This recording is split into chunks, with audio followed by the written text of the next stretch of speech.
Have you ever stayed at a remote resort? One not found on tourist maps, miles from civilization? If you have, you were lucky.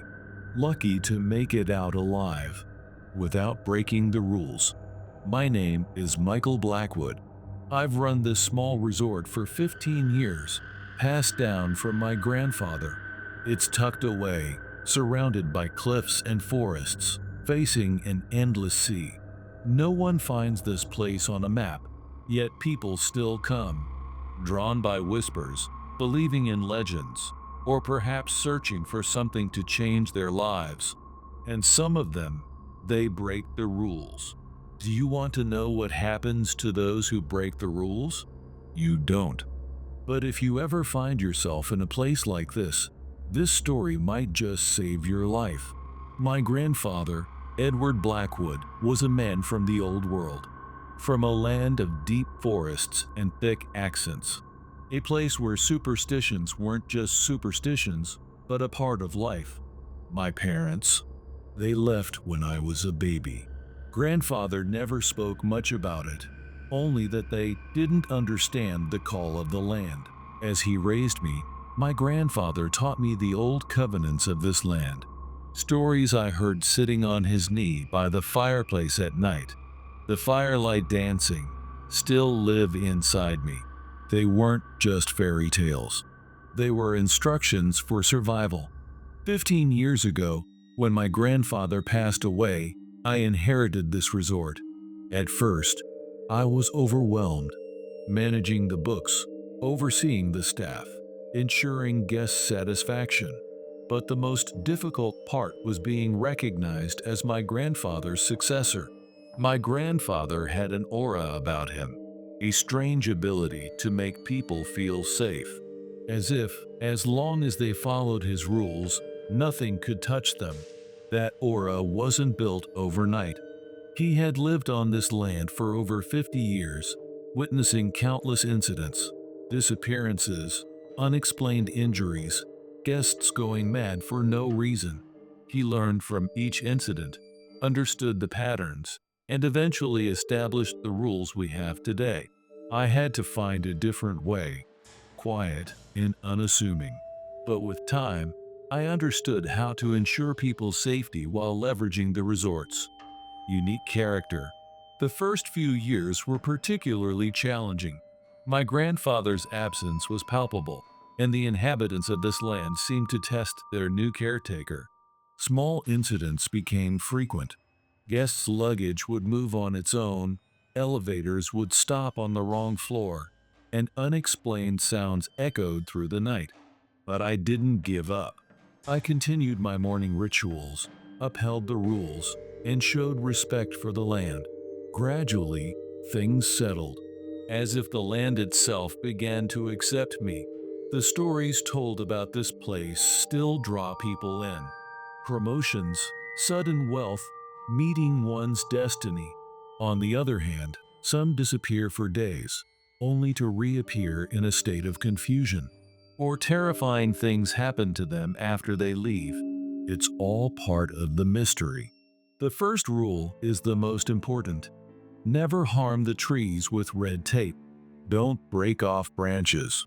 Don't even step on the surrounding undergrowth. Cutting them down is out of the question. The red tape is there for a reason. It's not for show. These trees are older than the resort. Older, perhaps, than anything else on this land. My grandfather always called them sacred, but that word didn't feel quite right. Sacred things bring peace, but these trees, they demand respect. The red tape was tied by my grandfather, tree by tree, by hand. Every spring, he would go around replacing the old tape with new. I continued the same task. When I wrap the new tape, I sometimes feel a faint pulse in the tree trunks. Not like a human heartbeat, but a deeper, older rhythm. There are exactly 13 red-taped trees on the property. My grandfather never told me why 13, but I noticed. These trees are arranged in a perfect circle, and the center of the resort lies in the middle of that circle. Not an accident, an intentional arrangement. As a child, I believed everything my grandfather said about the trees. He spoke as if they were alive, alive in a way we could never comprehend. About the largest trees, those with trunks so thick it would take 5 men holding hands to circle them. My grandfather said they were the homes of giants. Not just any giants.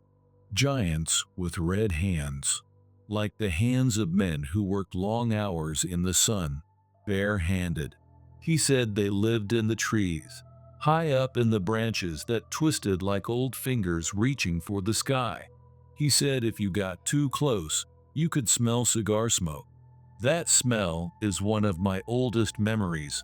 It wasn't always there, sometimes a faint, almost imperceptible scent of ash and smoke would waft by.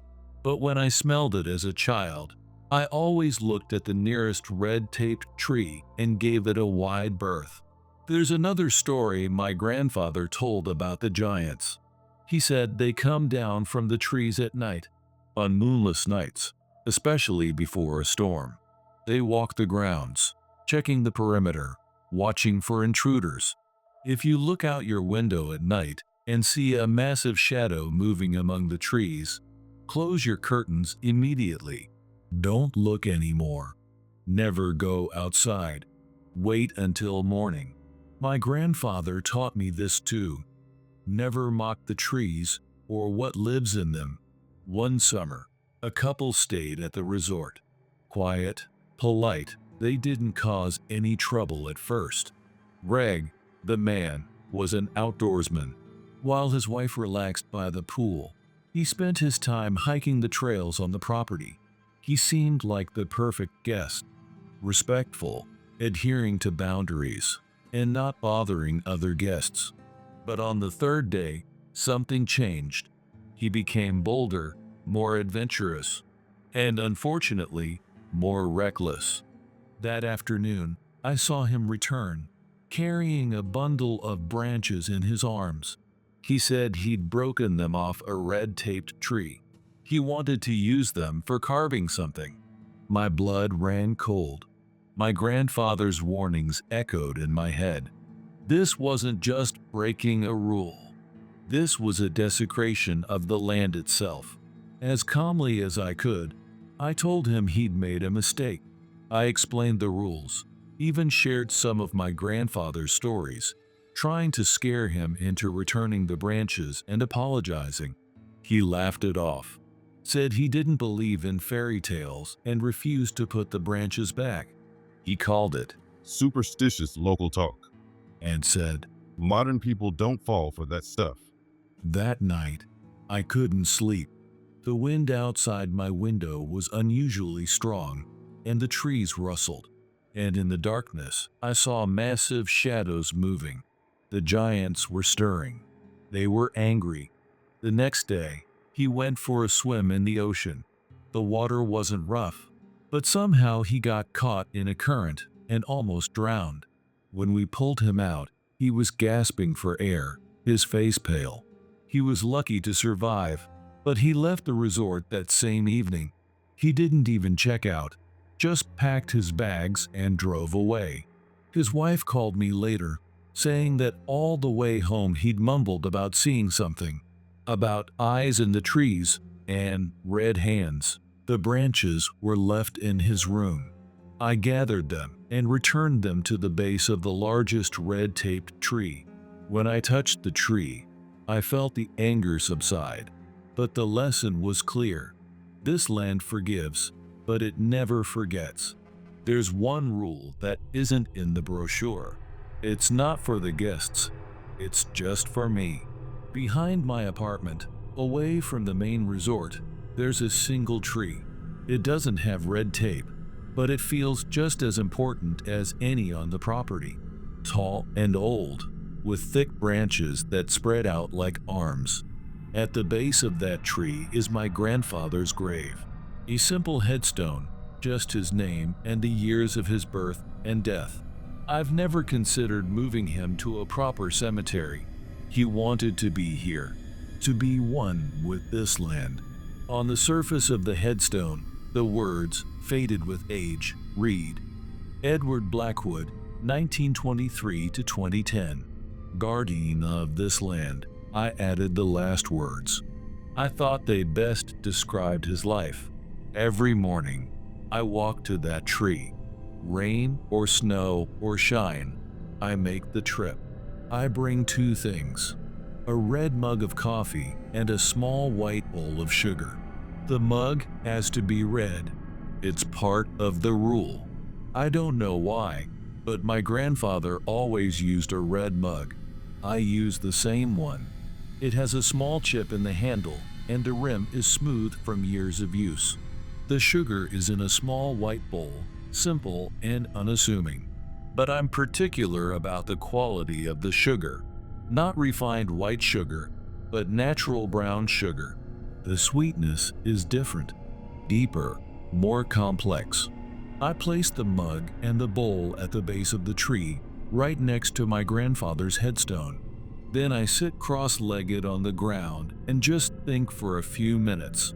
Sometimes I pray, not that I'm particularly religious. Mostly, I just let my mind wander. This quiet time is the most valuable part of my day. The morning air is crisp, and the birdsong echoes through the trees. And sometimes, just sometimes, I hear a faint laugh, childlike yet ancient. The coffee and sugar are offerings. According to my grandfather, this land isn't just home to humans and trees.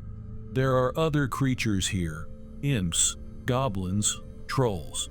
My grandfather told me about them when I was young, sitting by the fireplace with a cup of tea. He said they weren't evil, just mischievous. They enjoyed moving things around, making you think you were going crazy. But if you showed them respect, they could be your greatest allies.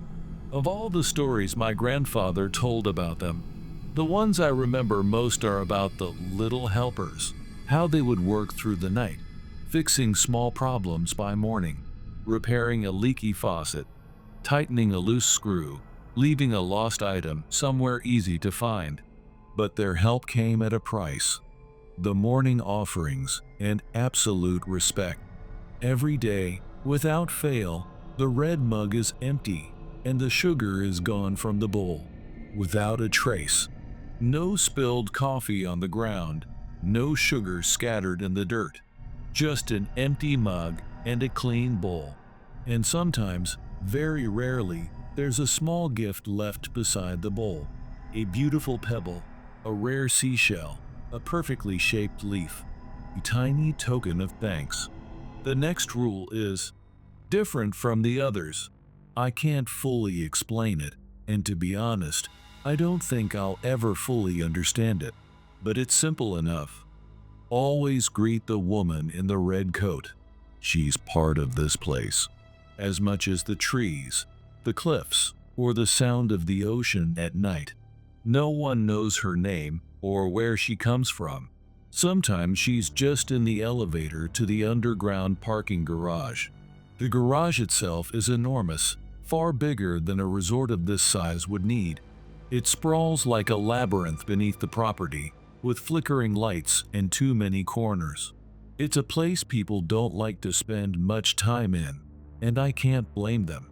The design of the parking garage is strange. I've seen the architect's blueprints, but they don't match the actual structure. The blueprints show 3 levels, but it goes much deeper in reality.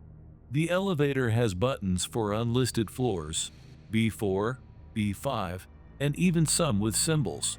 And there are passageways. Passageways not on any diagram. Dark, narrow, leading to who knows where. Even the cleaning staff don't like to go into those. The woman in the red coat doesn't appear every day. Sometimes she's standing there when you get into the elevator. Other times she gets on as you descend. Always dressed the same. A bright red coat that reaches just below her knees. Her bare feet always wet, leaving a thin trail of water on the elevator floor. Her appearance is timeless. both ancient and modern. The fabric of her coat is high quality, the tailoring perfect, but her hair and makeup look like something out of the 1940s. And she always knows your name. That's the part that unsettles people the most. Most people freeze, but the rule is clear. Greet her back politely. Say good morning, good afternoon, or good evening, depending on the time of day. Then, when the elevator doors open, find your car and leave. Don't ask who she is. Don't act strange that she knows your name. And whatever you do, don't be rude. My grandfather only spoke of her once. It was late at night when we were alone by the fireplace. She was the first guest, My grandfather said, the first one to check in when this resort opened. But she never checked out. I was 8 then. I wanted to ask more questions, but my grandfather changed the subject. He never brought it up again. If you ignore her, or refuse to answer, or get flustered, the parking garage changes. The exits disappear. Even the elevator doors vanish. You'll wander endless rows of parked cars, searching for an exit that isn't there. Time changes too. The time you spend down there doesn't match the time that passes above ground. You might think you've been wandering for a few hours, but days could have passed, or vice versa. It's unusually quiet inside the garage. Even your footsteps sound muffled, and sometimes, just sometimes, you hear other footsteps in the distance. But when you move towards the sound, no one's there. It's always the same story. Someone returns to the lobby, pale and exhausted, claiming to have spent days in the parking garage. Their clothes are often disheveled, and they sometimes carry their shoes in their hands, as if they've been running. And they all report the same things: seeing figures sleeping in their cars, but when they get close, the cars are empty. Hearing music from a radio, but when they investigate, no car radio is on. The most unsettling is the voice from the walls. They say they hear voices calling for help from behind the concrete walls, but the walls are meters thick, and there should be nothing behind them. It always starts with the same question: why didn't you tell me about the parking garage? I tell everyone. It's clearly stated in the brochure. The rules are on the last page, and I always mention them during check-in. But the type of people who ignore the woman in the red coat are the type who don't take rules seriously. There is a way to escape if you get stuck down there. It's strange, but it works. Turn your clothes inside out, your shirt, your pants, your jacket, whatever you're wearing, then walk around the nearest corner of the garage, and the exit should reappear. Even the elevator doors. I don't know why it works. It just does. My grandfather told me it came from old European folklore, a way to escape evil spirits or wandering magic. If you turn the world upside down, the magic turns upside down too. My grandfather said, but even if you escape, there's a price. Those who turn their clothes inside out must stay at the resort for another week. If they try to leave earlier, they'll find themselves trapped in the parking garage again. This time, turning your clothes inside out won't work. Violence is rare in this place. Unnerving? Strange? Creepy? Certainly. That's normal here. But violence, that's something else entirely. And when it happens, it always comes back to one rule. Perhaps the most important rule. Never take anything that is not yours. This land is not ours. It never has been. We are borrowing it, and everything on it, the sand, the seashells, the rocks, even the branches. If you take something, you must give something back. It has always been this way. There's a reason this rule was established. In my grandfather's time, many guests tried to take souvenirs home. At first, it seemed harmless. beautiful seashells, rare stones, dried seaweed. But misfortune befell those who took them, one after another. Accidents, illnesses, family discord, all unexplainable. But there was a common thread. They had all taken something home. My grandfather noticed the pattern, and he made the rule: take nothing, nothing at all. But people don't listen, especially the young ones. It was last spring. A group of college students arrived, loud and boisterous, ready to blow off steam after a long drive. There was trouble from the start. They scoffed at the rules, ignored warnings, and treated this place like just another playground. I felt uneasy, but I didn't consider the possibility of direct harm. Jason, their ringleader, was a typical college fraternity boy, overconfident, dismissive of authority, and obsessed with impressing his friends. And unfortunately, his confidence was infectious among the others. On the second night, they held a party on the beach. Music, alcohol, loud laughter. I watched from a distance, but the beach was a public area. I had no right to interfere. But on the third morning, things changed. I was in my office looking at invoices when they burst through the lobby doors. They weren't laughing or joking. They were in a panic, their faces pale, their clothes soaked with seawater and covered in sand.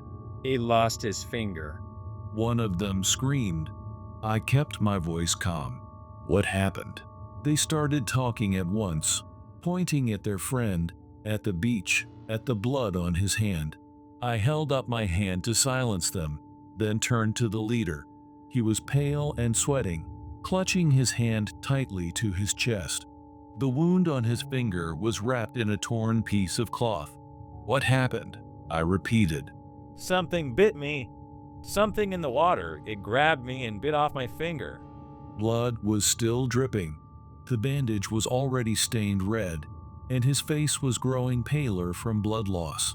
His friends were frozen in terror, their playful demeanor gone. I didn't need to ask what it meant. I'd heard this story before. I'd seen this kind of panic before. Coral Cove was home to what my grandfather called merfolk, but not the kind you see in movies. Not beautiful, not sitting on rocks singing love songs. Quite the opposite. My grandfather described them as an ancient race, living in these waters long before humans.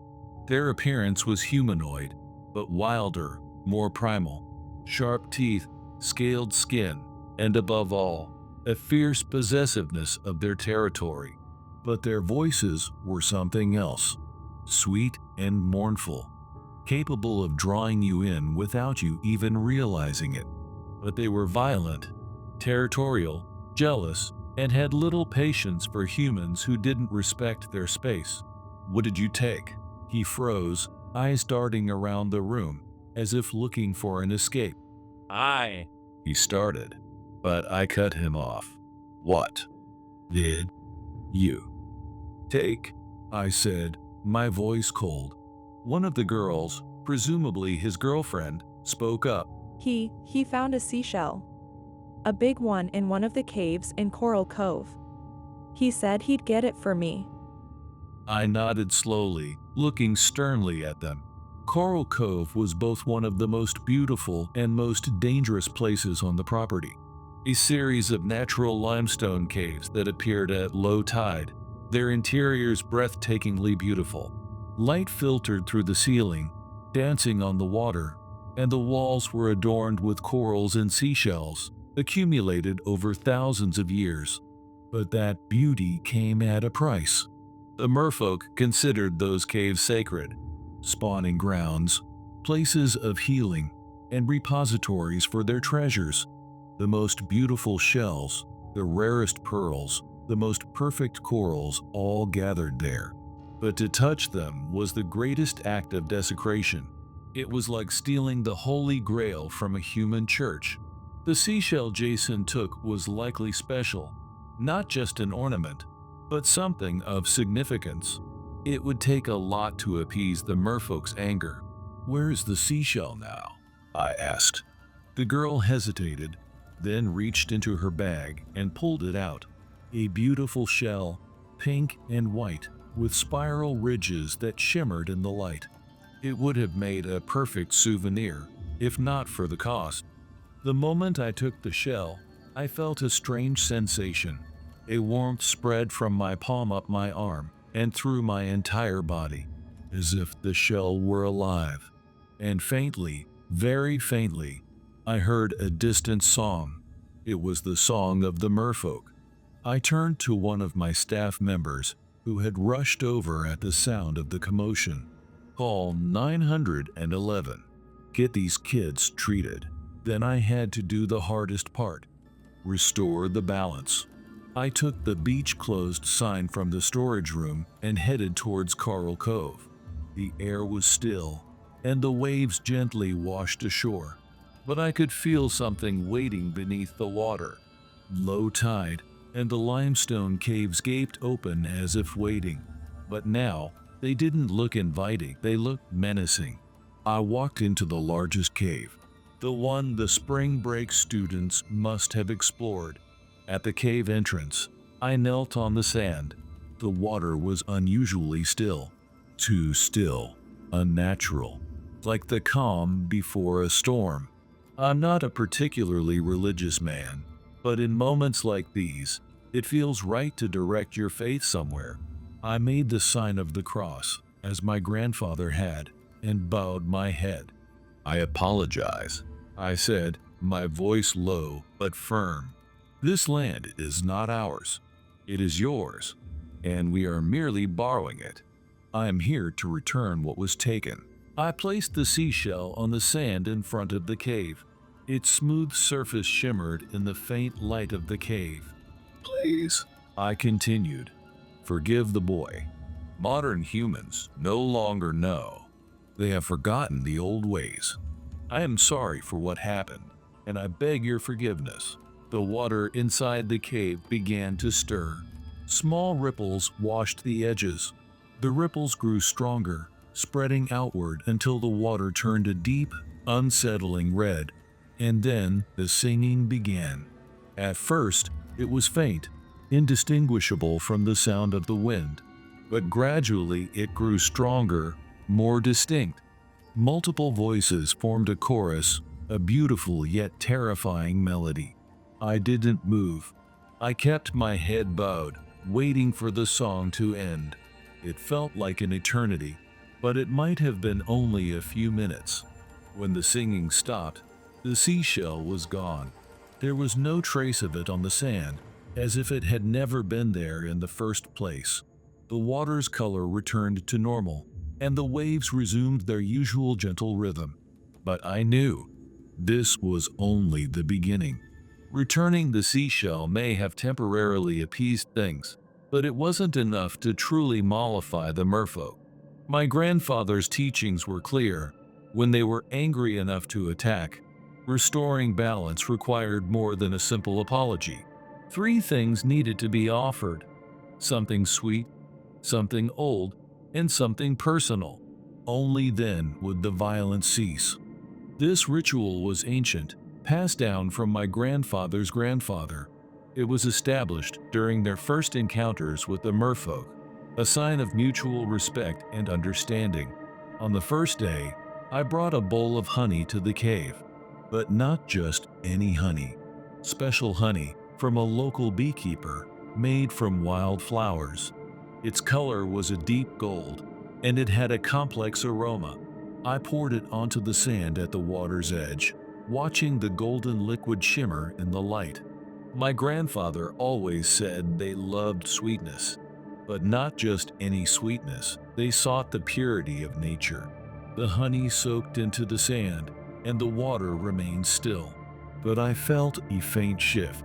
The air became slightly warmer, and a floral scent mixed with the smell of the ocean.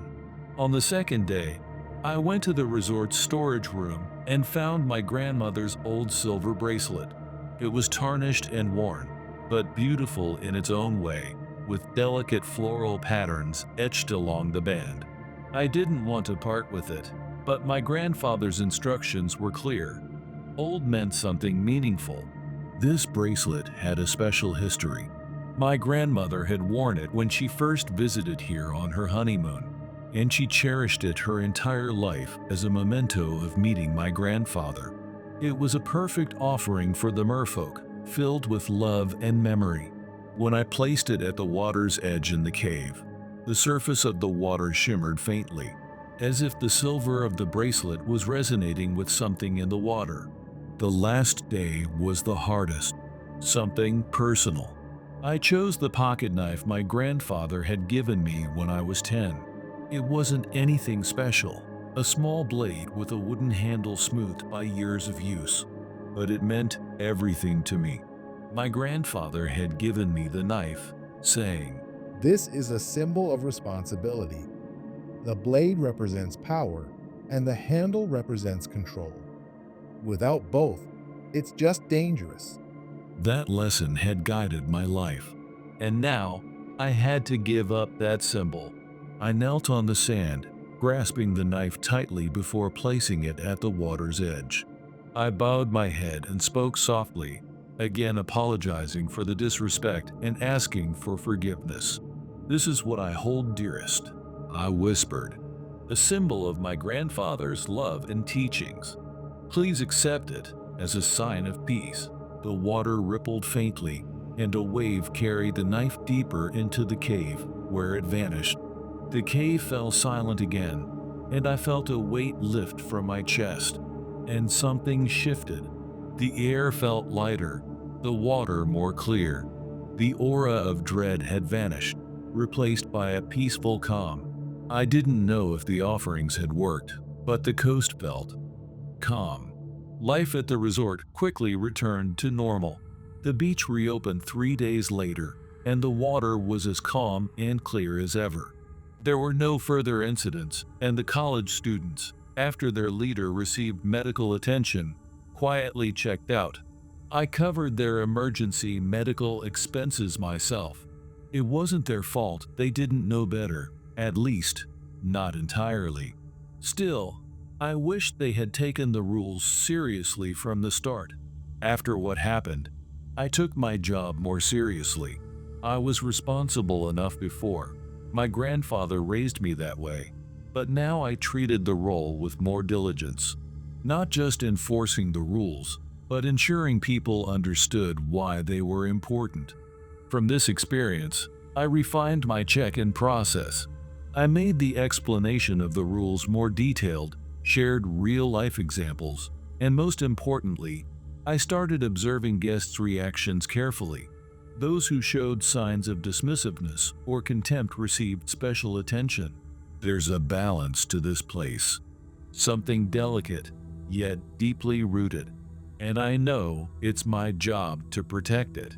Rituals became a bigger part of my life, not out of habit, but out of finding value in them. Every morning, I would go to the tree behind my apartment, leave the coffee and sugar, and carve a small shape. One morning, I prayed. Another, I simply let the silence settle around me, and I added a new ritual too. Every month, on the night of the full moon, I would visit Coral Cove and leave a small offering to show my gratitude to the merfolk. Flower petals, beautiful stones. Sometimes I would play music. They loved music. It wasn't about whether the rituals brought good luck or protection, though a part of me still believes they do. It was about giving me a connection to this land, to my grandfather, and to the responsibility he passed down to me. There's a strange kind of pride in that, knowing that this place is now mine, but not just mine. The land was here long before me, and it will be here long after I'm gone. I am merely borrowing it, just passing through like everyone else. But while I'm here, I'll take care of it. I'll respect it. Of course, things continue as they always have. Every morning the sugar disappears, and the coffee cup is empty. Guests come and go, some of them listening to the rules, others taking them lightly. All I can do is warn them and try to make them understand, but not everyone takes a hint. When someone ignores the rules, there are always consequences. Lately, I've started thinking about my future. I don't have children yet, or a wife. The demands of this place make a normal family life difficult. But the question of who will inherit my grandfather's legacy is unavoidable. But that decision is still far off. For now, I focus on living each day, protecting this land, and ensuring the safety of my guests. And sometimes, just sometimes, I feel a deep satisfaction in this work. When a guest sends a thank you note, tells me they had a life-changing experience, and understands the gift this special place has given them. In those moments, I understand my grandfather's choice, why he loved this land, and why he chose me to follow in his footsteps. This place may be cursed, but at the same time, it is blessed. Understanding and maintaining that balance is my life's mission. And you? You now know these rules. About the red-taped trees, the woman in the red coat, and taking nothing. These aren't just stories. They are living warnings. There are still places in this world that we don't understand. Places where ancient forces slumber and ancient covenants remain in effect. If you ever find yourself in a remote, unmapped place, remember, the land is not yours. You are merely borrowing it. Show respect. Follow the rules. And whatever you do, take nothing. Listen to the warnings of the locals. Don't dismiss their superstitions, because they are the wisdom of generations. And most importantly, never be arrogant. Nature is far older and far stronger than us.